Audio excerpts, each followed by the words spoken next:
So hello guys. So இப்போ கரண்டாக TN medical செலெக்ஷன்லேருந்து ஒரு notification வந்துருந்துச்சு. என்ன அப்படின்னா ரவுண்ட் 1 கவுன்சிலிங்கை வந்து கேன்சல் பண்ணிட்டு திரும்ப ஃபர்தராக ரவுண்ட் 1 கவுன்சிலிங் ஸ்டார்ட் பண்ணி ரிசல்ட் வந்து அனௌன்ஸ் பண்ணுறோம் அப்படின்னு. என்ன ப்ராப்ளம் அப்படின்னா Kanyakumari medical mission research centre அப்படிங்கிற ஒரு காலேஜ் வந்து இந்த வருஷம் ப்ரைவேட் மெடிக்கல் காலேஜ் ஓப்பன் பண்ணியிருந்தாங்க கன்னியாகுமரியில். ஸோ அங்கே வந்து ஒரு 100 சீட் என்எம்சிக்கு அப்ளை பண்ணி அந்த என்எம்சி அப்ரூவ் பண்ணியிருந்தாங்க. ஸோ இப்போ கரண்டாக ஒரு ப்ராப்ளம்னால அந்த 100 சீட் கேன்சல் பண்ணணும் அப்படிங்கிற மாதிரி சொல்லியிருக்காங்க. ஸோ இது வந்து ஆஃப்டர் ரவுண்ட் 1 கவுன்சிலிங் முடிஞ்ச அந்த ரிசல்ட்லாம் அனௌன்ஸ் பண்ணி அங்கே ஒரு சில 100 to 150 ஸ்டூடெண்ட்ஸ் நினைக்கிறேன். ஸோ அந்த ரேஞ்சில் அலாட் பண்ணியிருந்தாங்க. ஸோ அலாட் பண்ணதுக்கு அப்புறம் தான் இப்போ இந்த மாதிரி கேன்சல் பண்ண போகிறோம் அப்படிங்கிற ஒரு நியூஸ் வந்துருந்துச்சு.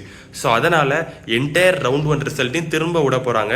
அண்ட் ரவுண்ட் 1 கவுன்சிலிங் ஃபர்ஸ்ட்லேருந்து ஸ்டார்ட் ஆக போகுது அப்படிங்கிற மாதிரி அவங்க மென்ஷன் பண்ணியிருந்தாங்க. ஸோ இப்போ எல்லாருக்குமே இருக்கக்கூடிய ஒரு டவுட் வந்து என்ன அப்படின்னா, அப்போ எனக்கு வந்து இப்போ நான் பார்டரில் இருக்கக்கூடிய ஒரு ஸ்டூடெண்ட்னால் லைக் லாஸ்ட் ஒரு 10 ரேங்க் அந்த இதில் தான் நான் இருந்தேன். எனக்கு கவர்மெண்ட் மெடிக்கல் காலேஜ் கிடச்சிருந்துச்சு. எனக்கு இப்போ கிடைக்காதா அப்படிங்கிற மாதிரிலாம் ஒரு சில பேர் இன்ஸ்டாகிராமில் எனக்கு மெசேஜ் பண்ணியிருந்தீங்க. ஸோ என்னோட ஒப்பீனியன் வந்து என்னன்னா, மோஸ்ட் ப்ராபப்ளி இப்போ கவர்மெண்ட் மெடிக்கல் காலேஜ் அண்ட் மற்ற ப்ரைவேட் மெடிக்கல் காலேஜில் உங்களுக்கு கிடைச்சிருக்கும்ல, அங்கே எந்த மாற்றமுமே இருக்காது. உங்களுக்கு கிடைச்சதா தான் இருக்கும்.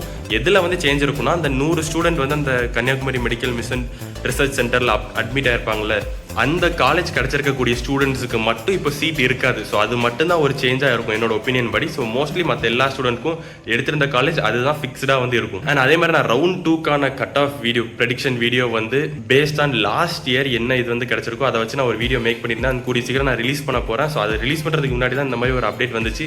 ஸோ அந்த வீடியோ நான் அதில் வந்து தெளிவாக எக்ஸ்பிளைன் பண்ணிட்டேன். ஸோ மோஸ்ட்லி நீங்கள் யாருமே பயப்பட வேண்டாம். எல்லாருக்குமே என்ன காலேஜ் அலாட் ஆயிருக்கோ அது எல்லாமே வந்து கிடைக்கும். ஒன்லி அந்த காலேஜ் கிடைச்சிருந்த ஸ்டூடெண்ட்ஸ்க்கு மட்டும்தான் வந்து சேஞ்சஸ் இருக்கும். ஸோ இதுதான் வந்து விஷயம்.